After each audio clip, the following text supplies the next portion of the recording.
No, we got a echo there. There we go. Now we got our sound up. Now we I have don't even know when sound. we lost our sound. I don't know. We're having some technical Ghost problems in the today. machinery tonight, yes. Even after all of the sound checks before Don't quit your day job. we need a sound man good- who has a day job. Well, hey. All right, well, we're trying this again. Hopefully we got sound going out. Yeah. But like I said, the idea behind this, hey, artists, do not quit your day job. So I got an invitation through email to, like I'm going to go, but it's up in New York. And it's interesting, an artist named David Lyle. There he is. And he's done a series of paintings called Artists Don't Quit Your Day Job. And the idea is he is a working artist. He's got a day job. He's got gallery representation. He knows what it is to do both. And he's talked to the gallery owner about it. It's something every artist faces. You know, art is not always the best way to make a living. There are those who do very well, but most really don't. No, it's a struggle. Yeah. It's a struggle. Even well-known artists, they struggle. Well, that was the idea behind the painting series we did, is that what if the well-known artists that we know made it had been alive today, what would their day job may have been? Right. So that's the series of the painting. I thought it'd be fun to start with that tonight and show people like, okay, it's Sean Michael Besky, and this is where he is right here. Right. Showing him as a custodial worker, so who knows? But he did a whole series of these, and we'll just go through them real quick, show folks. Here's another one. Yeah. Frida Kahlo, working in McDonald's. That could be very realistic in the world today. So I thought these were kind of interesting and fun to share with folks tonight. Oh man, another crash.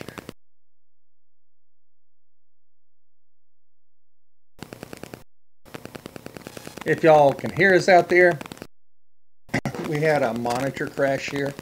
We'll see if it comes back up. There we go.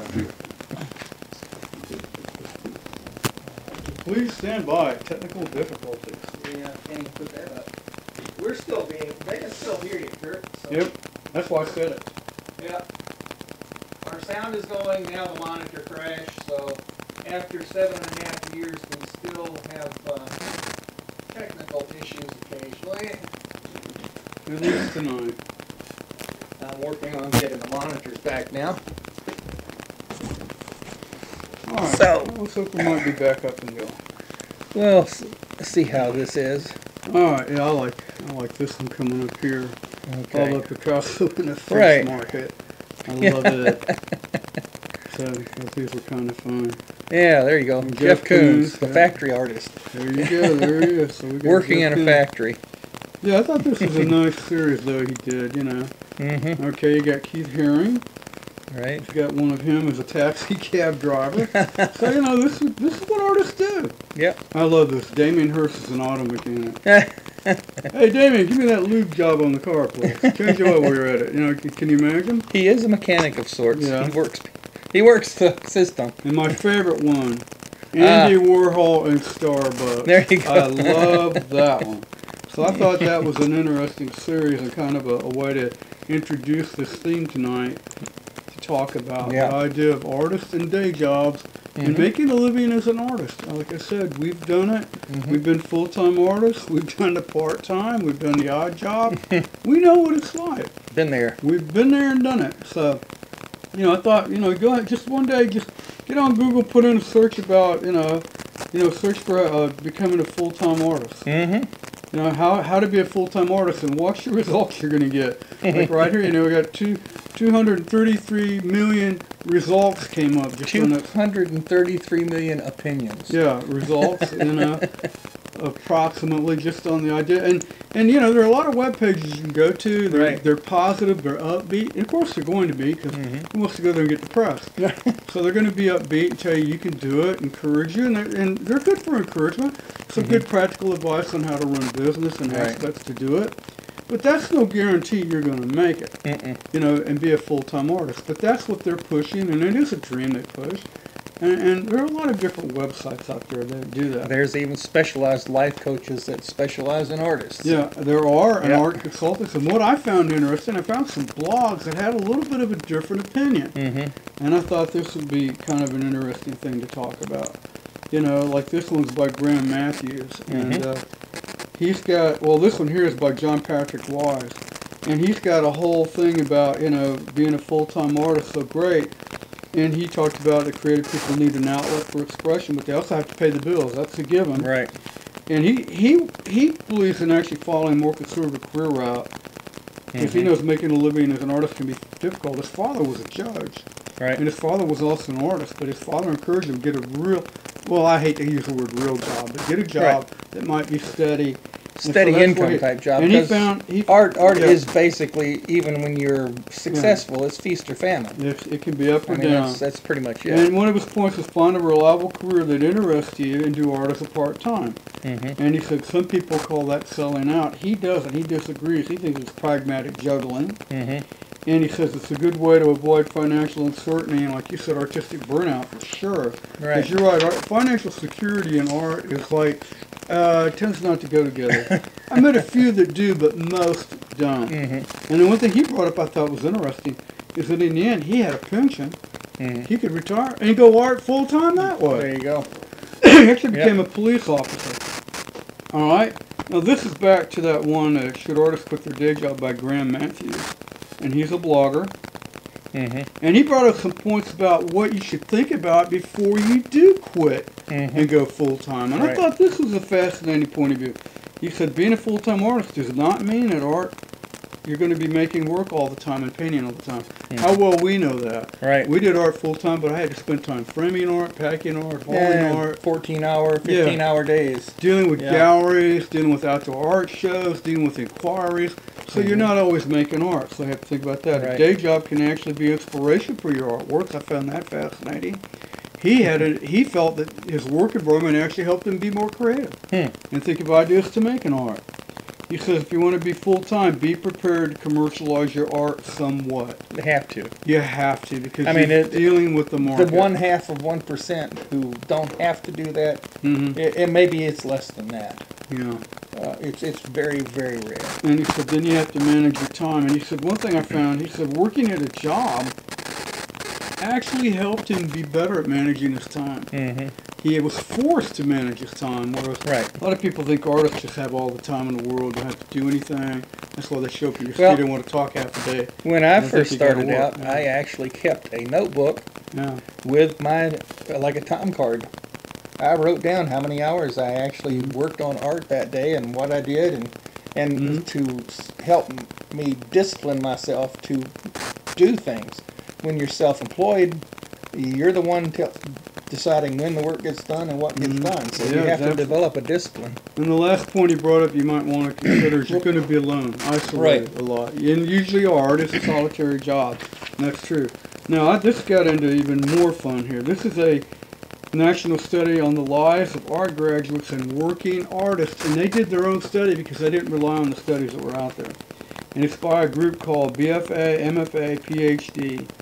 And I've got the website listed there, giving them credit for this report. It's free to share with anybody. They just want credit for it. And, of course, Big Buck in our research department helped find all this. Thank you again, Big Buck.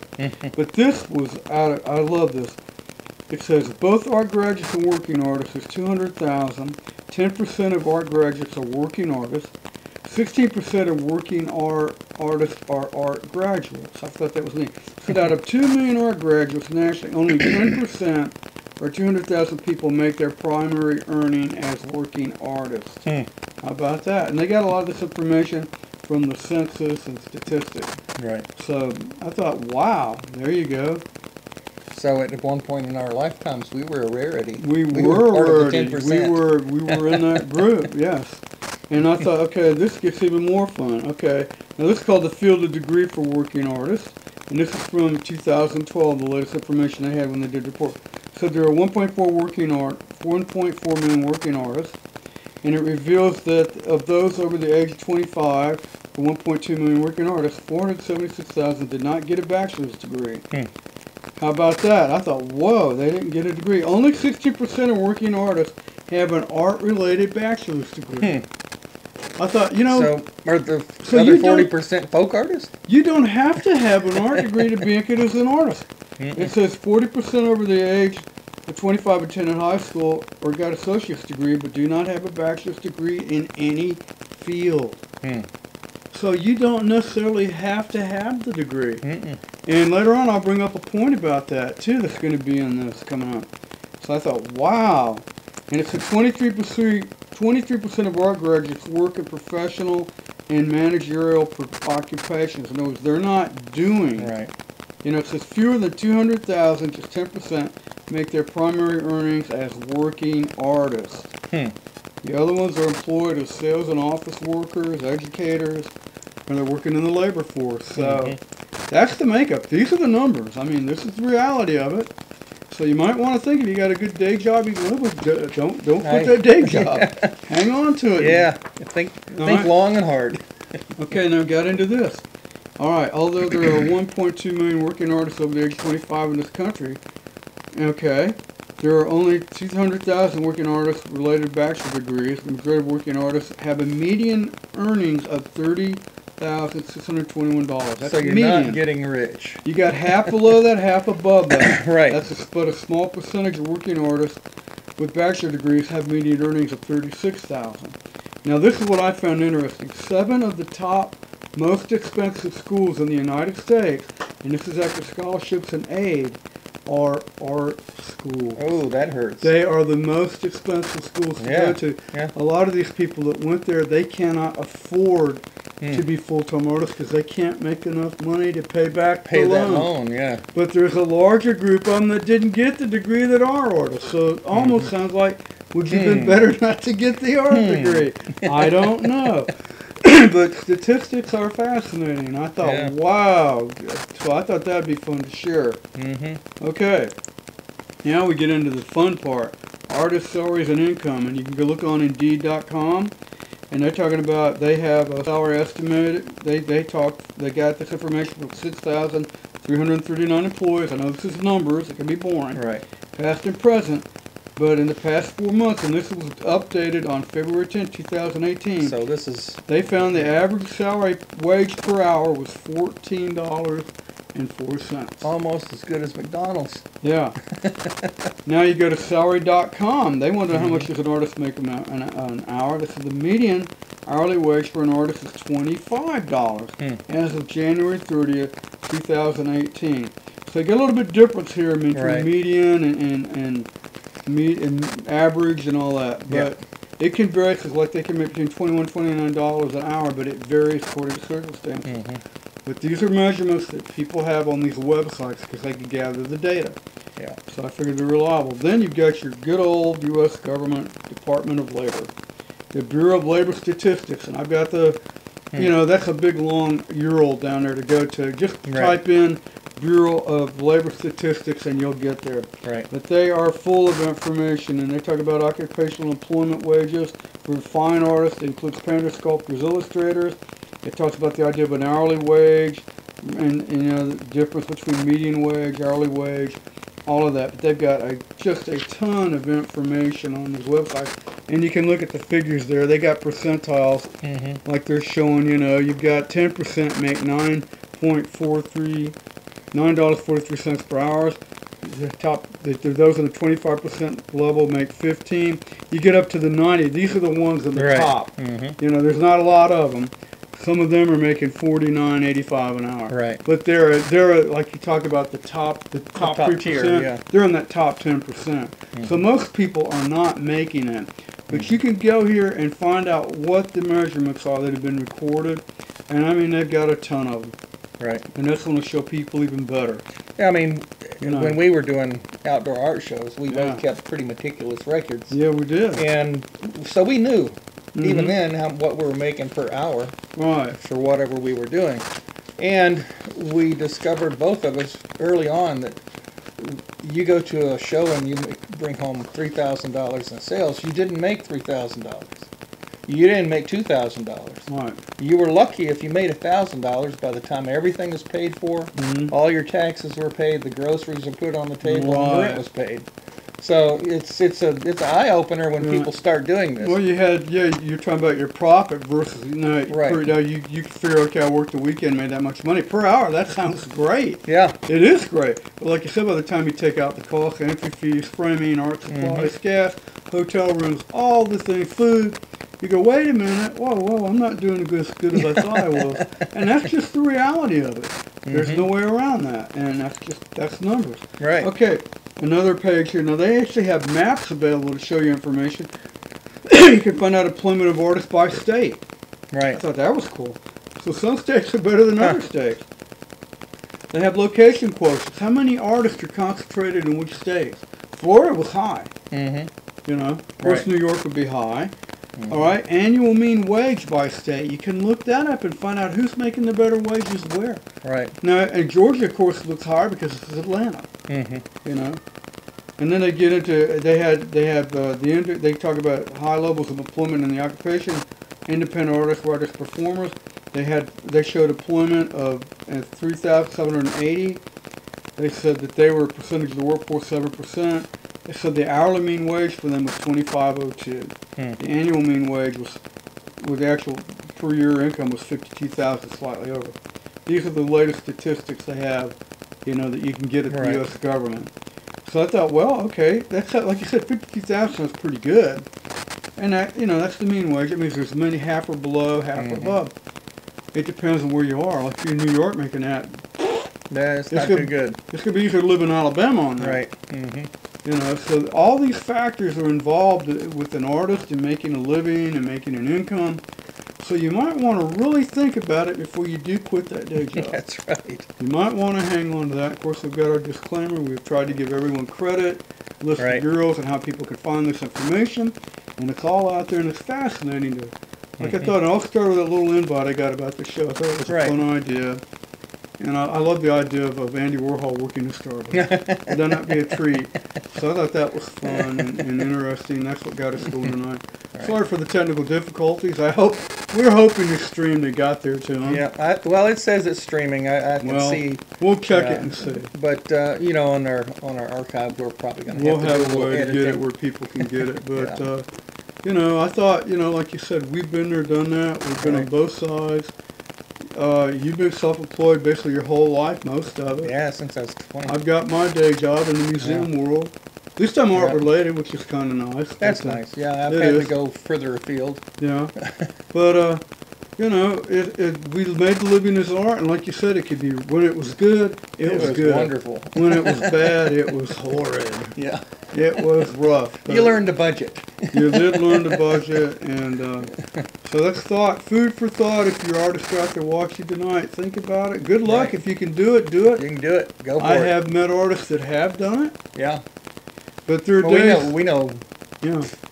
Dozens, more than dozens. Yeah, I've met some that have done it. But even the ones that are doing it, a lot of their time gets ate up with the business side. The business side is they're taking care of business.